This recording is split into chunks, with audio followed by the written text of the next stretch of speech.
যে কোনো একটা মাইক্রোসফট ওয়ার্ড ফাইল পিডিএফ করার জন্য প্রথমে গুগলে যাইতে হবে, দেন এইখানে সার্চ বারে লিখতে হবে মাইক্রোসফট টু পিডিএফ।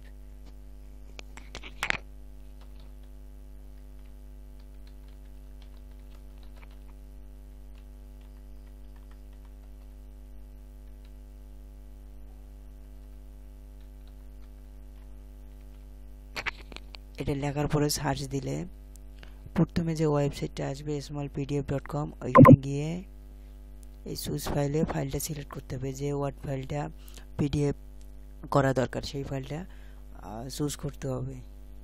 এখানে ক্লিক করলে ফাইলটা কোথায় আছে, লাইক হইলো যে পার্সোনাল ইনফরমেশন এখানে আছে, এখান থেকে ফাইলটা আর কি সিলেক্ট করতে হবে। এইটা ফাইল ওয়ার্ড, তো এই ফাইলটা যদি পিডিএফ করা লাগে এই ফাইলটা সিলেক্ট করার পরে ওপেন, দেন এইখানে অটোমেটিক কাজ হবে, আপলোডিং এর কাজ হচ্ছে।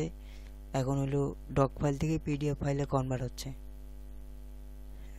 না সময় নেবে সম্ভবত, হয়ে গেছে অলরেডি। এই যে এইখানে ডাউনলোড লেখা আছে, এইখানে ডাউনলোড লেখাটা চাপ দিলে ফাইলটা পিডিএফ এটা হয়ে গেছে, এটা ডাউনলোড হইবে। এখন এখান থেকে ক্লোজ করে দেওয়ার পরে দিস পিসিতে গিয়ে এই যে ডাউনলোড আছে, এই ডাউনলোডে যে ডক ফাইলটা ছিল আগে এটা পিডিএফ এ কনভার্ট হয়েছে। এটা নিউ মাইক্রোসফট ওয়ার্ড ডকুমেন্ট, এই যে এটা আগে ছিল হইলো ওয়ার্ড ফাইল, এখন হইলো আর কি পিডিএফ। তো এই পিডিএফ ফাইলটা এখন যেখানে সেখানে হইলো ব্যবহার করা যাবে, সমস্যা নাই।